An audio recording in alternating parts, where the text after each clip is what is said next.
we can accept them and receive them. And also we talk about myth, we talk about science, we talk about different aspects of the issue of human trafficking, which is something that a lot of us do not take as serious or as important, but it's a serious issue to our society today. And if we do not attack it as an enemy, we all might just end up regretting it in the future. And as we'll always say on this program, anybody can be a victim, but together we can put an end to this menace. My name is Diltu Joan, aka the Brook of Bliss, and I will be your host for today. And as always, we bring in really amazing visitors, guests rather. We bring in guests who are well seasoned and well trained to hold these conversations with us, so we can throw more light and throw our weight of knowledge and light on this issue. Today we have Miss Fejiro Anibo. She is a career advisor and migration governance expert. A very good morning to you. Good morning. Hi, Fejiro. It's such a pleasure to have you join us today. Thank you. It's a pleasure being here. Thank you. All right. And today our topic is on debunking myth and misconceptions, addressing common misconceptions about human trafficking. So we know that is no surprise that a lot of people still do not understand, some of these happenings. But also we know that there are people that have misinformed people about, some of these happenings, and we want to, change that narrative today. So let's start this with Fejiro. What are some of the most widespread myths about human trafficking, and how do they differ from the realities on ground? Okay, thank you, Joanna. Yes, ma'am.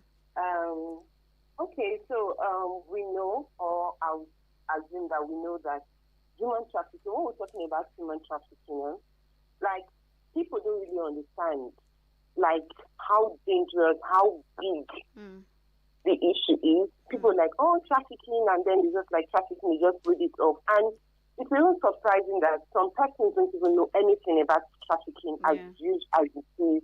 Yeah.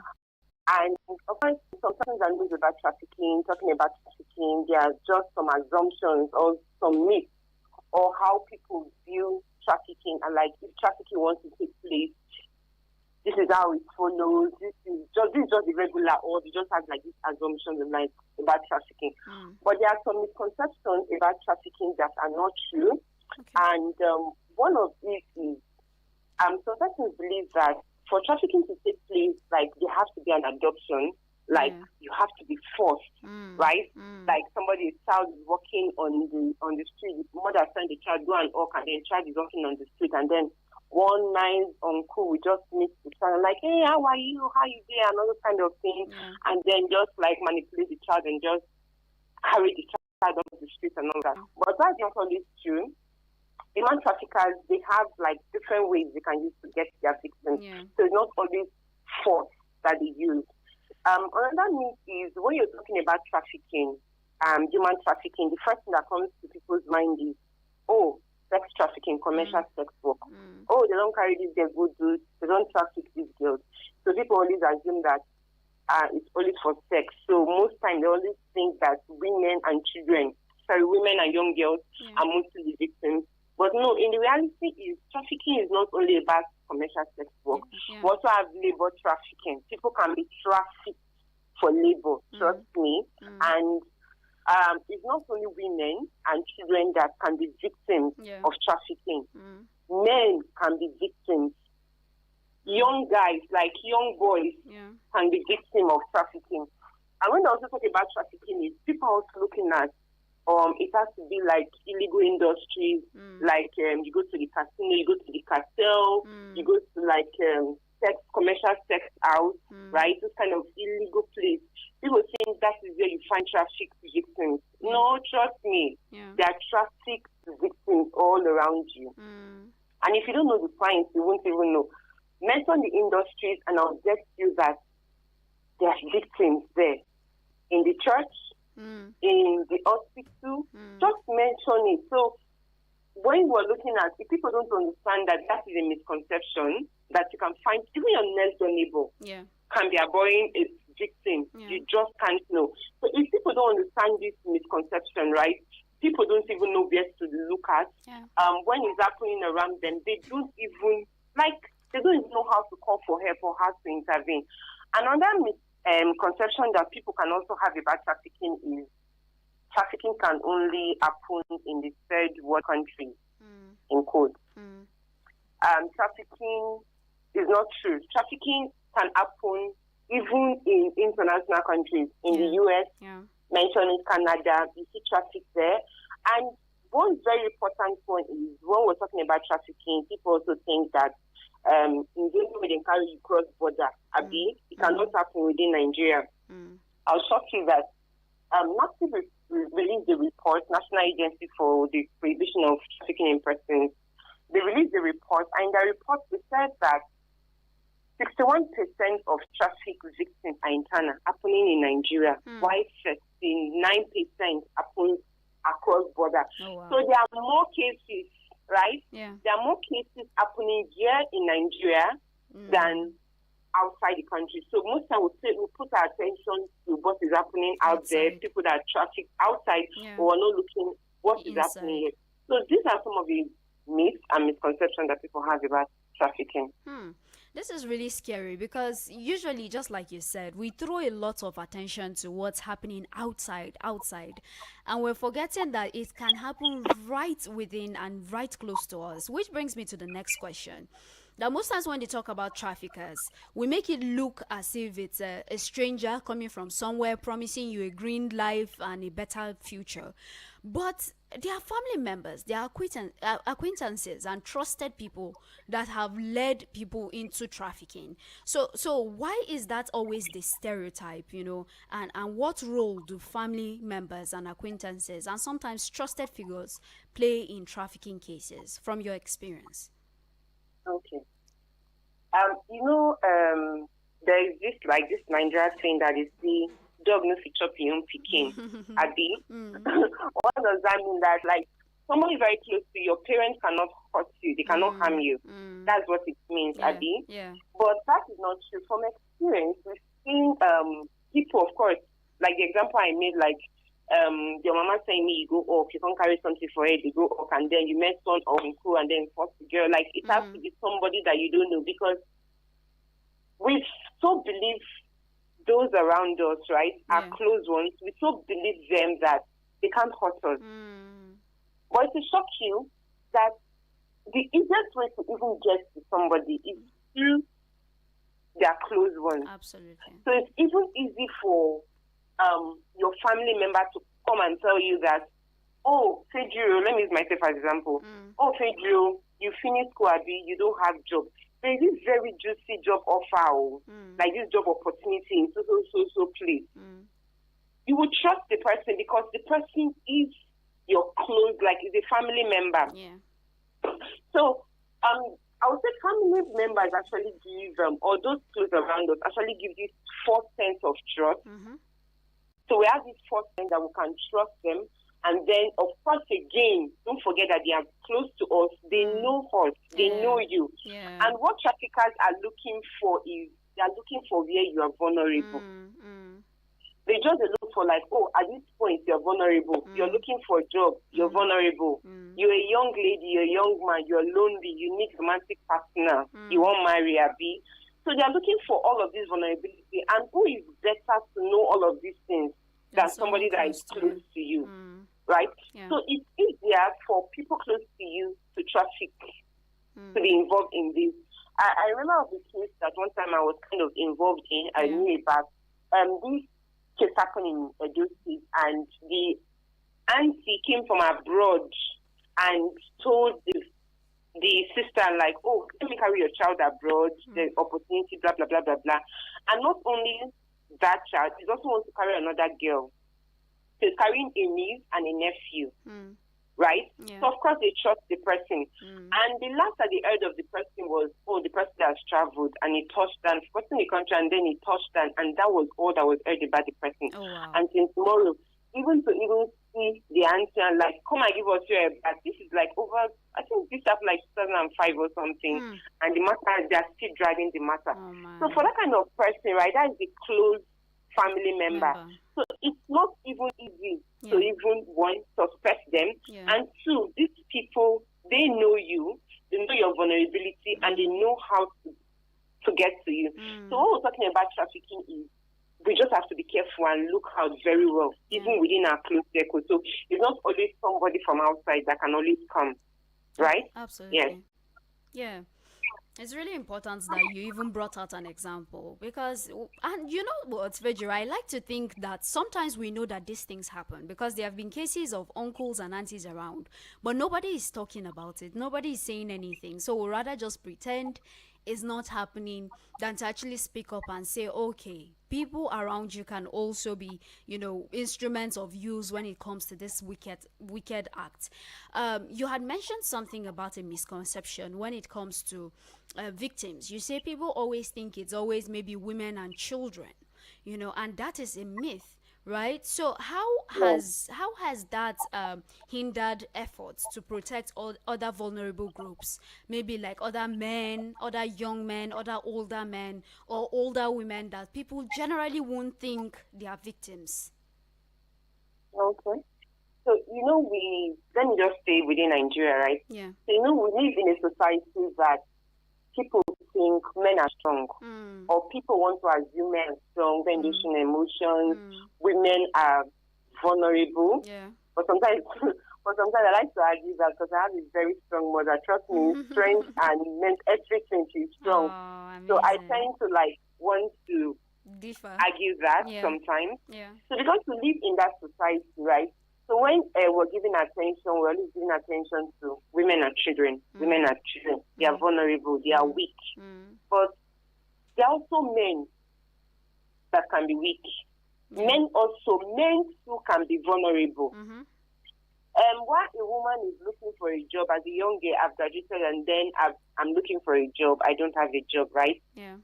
There are also male friends. There are also guys, men out there that are looking for a job. Yeah. In quotes, they are vulnerable. There are those looking for admission. There are those looking for one thing or the other.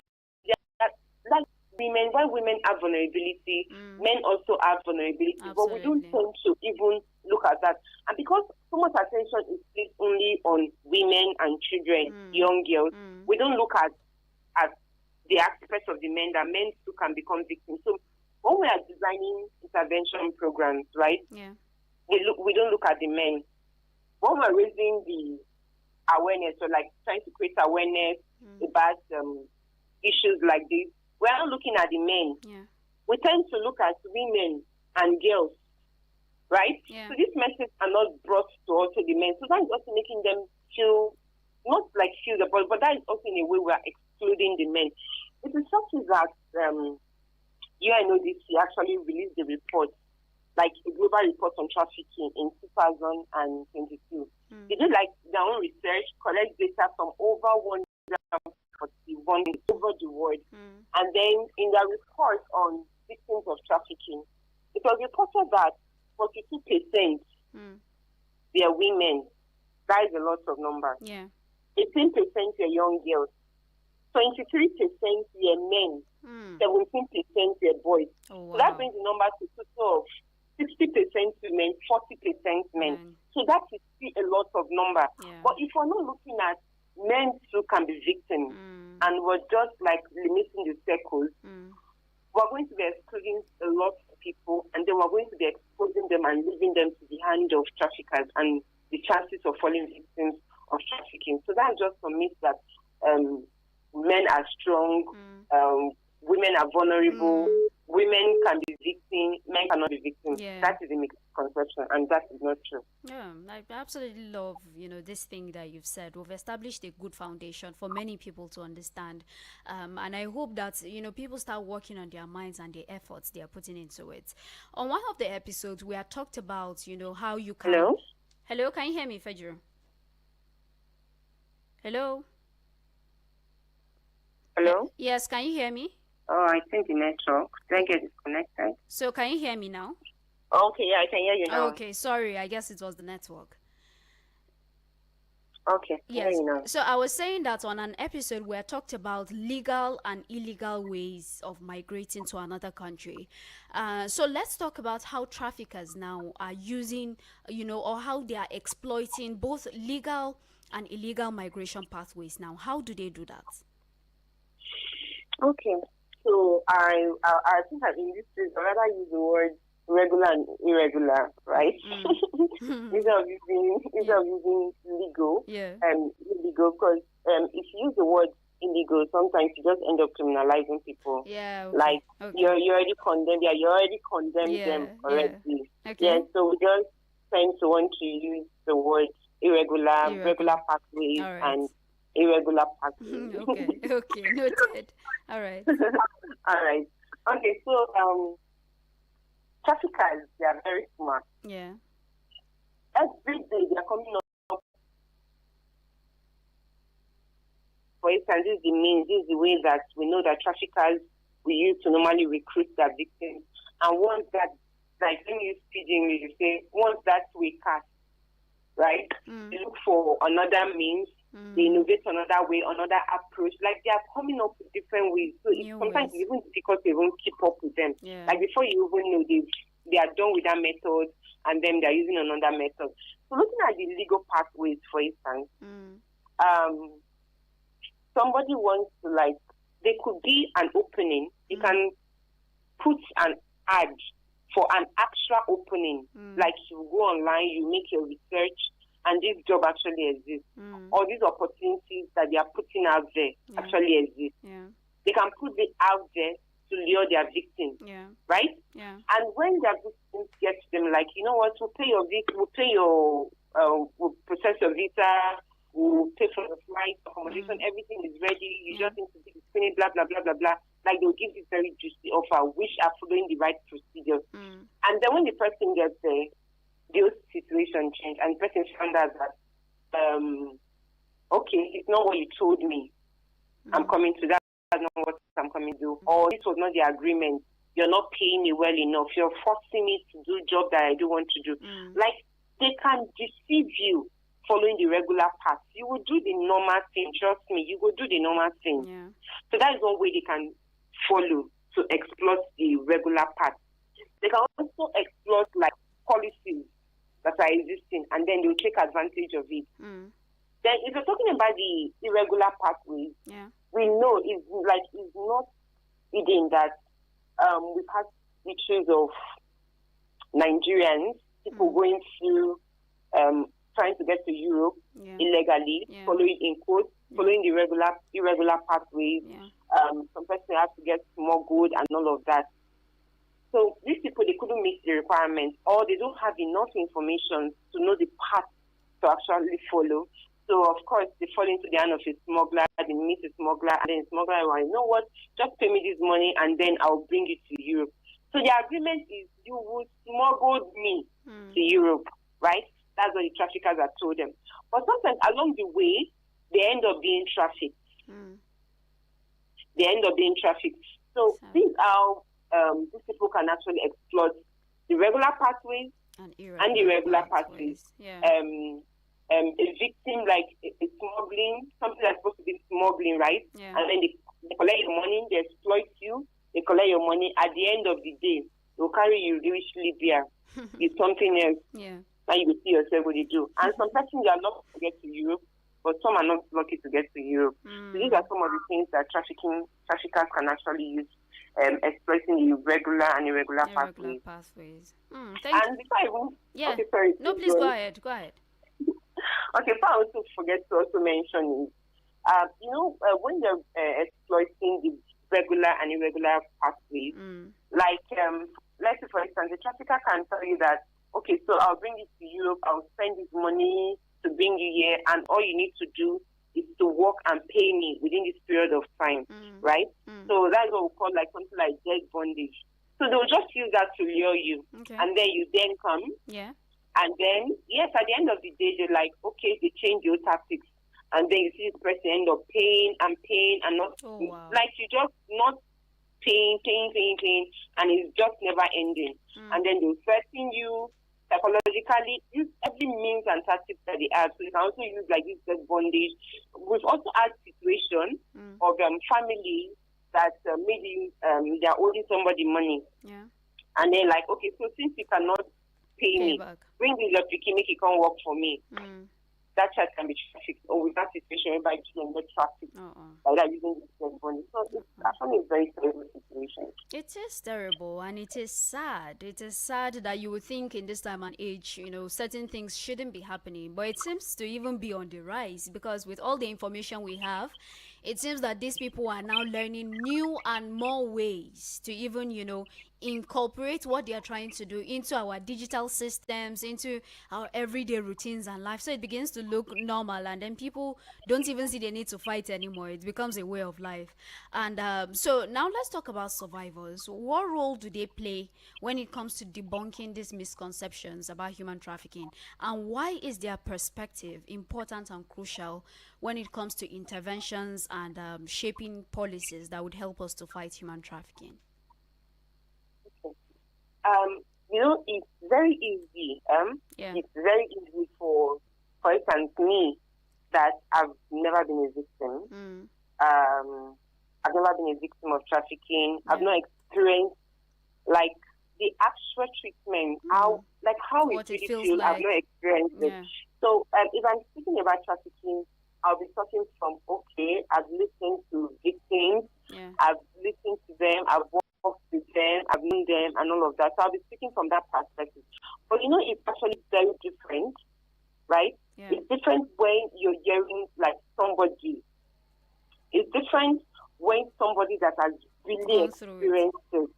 Yeah, when this person is sharing their story, when this person is explaining and telling you this is the situation. And it's also very easy for instance, to sit in our office and sit in meetings and then come up with strategies, development, policies, and all of that to combat trafficking. Right? Yeah. It's easy, but it can never be like the victims because they've experienced it. So if we're talking about trafficking, I always appreciate like you bring victims. Let victims share their stories. Yeah. If victims are sharing, if the victim is sharing their story, for instance, if a victim is on this show sharing the story, the victim will not be explaining like I am explaining and being citing an example like, oh, I worked with somebody and then this is what like, I will not be citing people's example. But rather the person will be coming from like a place of it happened to me. Personal experience, This is how I was practiced. This is what they did to me. These are the means, these are the approach and everything. Like it's always very different. And when people are listening to the story coming from those that those that have actually experienced it, it's actually different and very touching. Sure. So me, I always appreciate that victims actually play a very, very important role in designing policies in creating awareness about issues on trafficking. So for victims can always be involved in programs like this. This is actually a very, very good program and bringing the awareness to people. But bringing victims also, those that have experienced, so let me stop calling them victims and call them survivors now. Yeah. So bringing people and survivors of trafficking to shows like this, to tell the public, to explain to the public, to give like personal experience is one way that they can actually help in the fight against trafficking. Absolutely. Also, going out there to raise awareness in policy development, when policies are being developed, when strategies and approaches are being developed on trafficking, involving them, right? Yeah. Involving them, bringing them to sit on the table, like sit in the decision-making table. Let them sit, let them share their experience, let them tell you how actually it is. These are some ways that victims can actually play a very big role in interventions like this. Yes. Absolutely. There was an episode with... Oh, sorry. Are you saying something?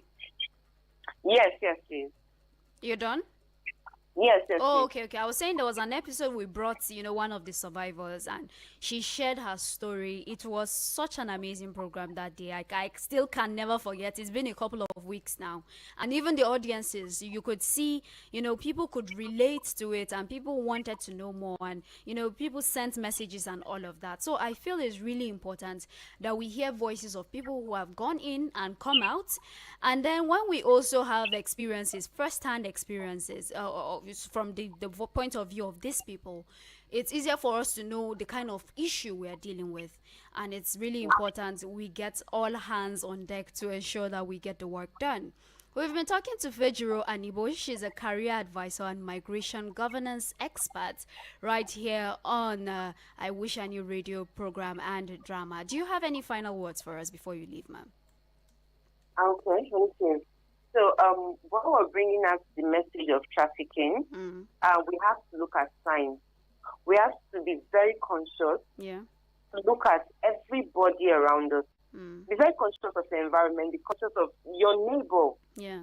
Be conscious. Look at everybody around you. There might be traffickers. There might be victims around you, and we have to be deliberate about fighting this crime called trafficking, combating it in our society. So we have to put like a deliberate effort to observe around us, and when we find cases, like learn the sign, know what it is, know how traffickers operate, know the signs, how to identify victims. So when you see a victim, you can identify this person is a victim. So we just have to play a role in this fight against human trafficking. So that's the only way we can actually help survivors, help save people, and then save our society. All right. Thank you so much, Fejiro, for your time. We wish you the best of your day, and our regards to your mom. Thank you very much. Thank you so much. All right. And to you, our listener out there, I want to say a special thank you for making it a date with us today to learn about something that concerns you, concerns me, concerns everybody. And like I would always say, it's not just for you and the ones you love. It's about keeping the society a sane place so we all can thrive. Do well to join us again next week, same time from 10 to 10:30 right here on Eagles 102.3 FM Abuja, the radio experience you can count on, where we get to talk about, these issues and bring more information and more light to how you can be part of the change. My name is Diltu Joan, and I'm wishing you the best of your Saturday, and keep listening to Eagles 102.3 FM Abuja.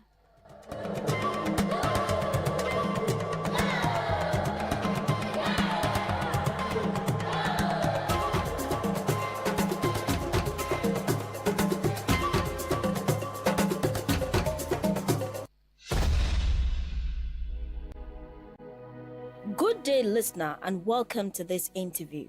Today, we are speaking with Mr. Bernard, a representative from Newgate University, as they open admissions for the 2024-2025 academic session. Mr. Bernard, thank you for joining us today. Thank you for having me. It's a pleasure to be here and share exciting opportunities with prospective students. Let's jump right in. Newgate University, Minna, is offering a range of part-time degree programs. Can you tell us more about what's available for students? Absolutely. We are offering several degree programs tailored to meet the needs of working professionals and those with other commitments.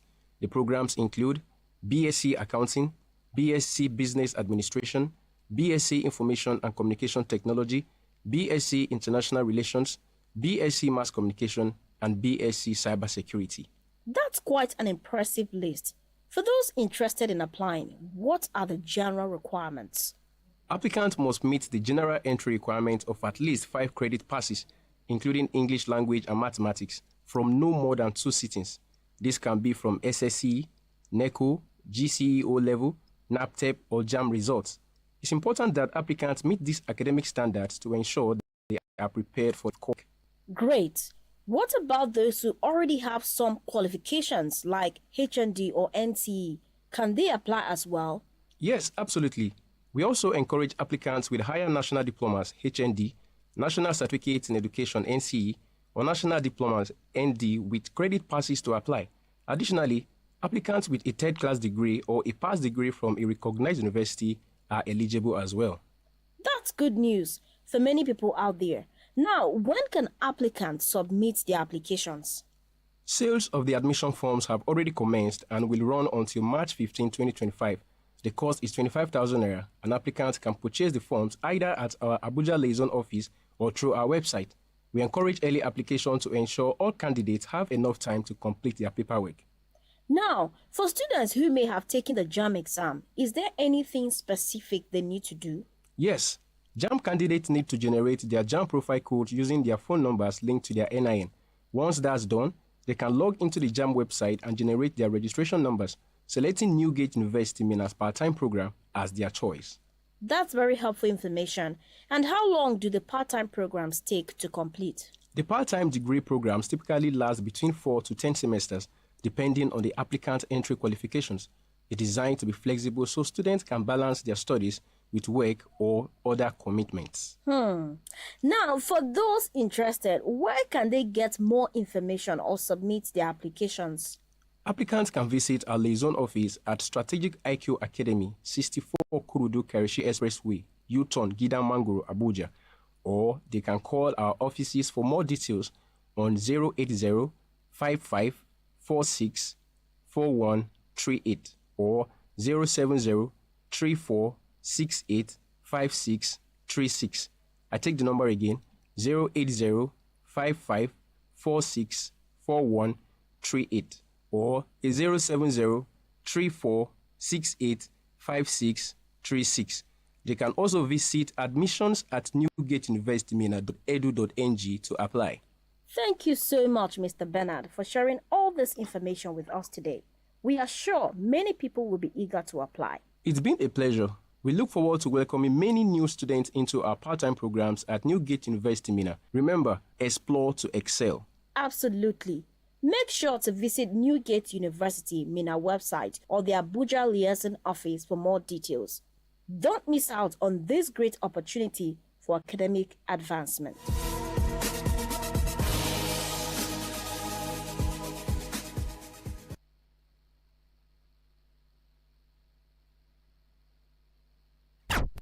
Eagles 102.3 FM Abuja, here to stay.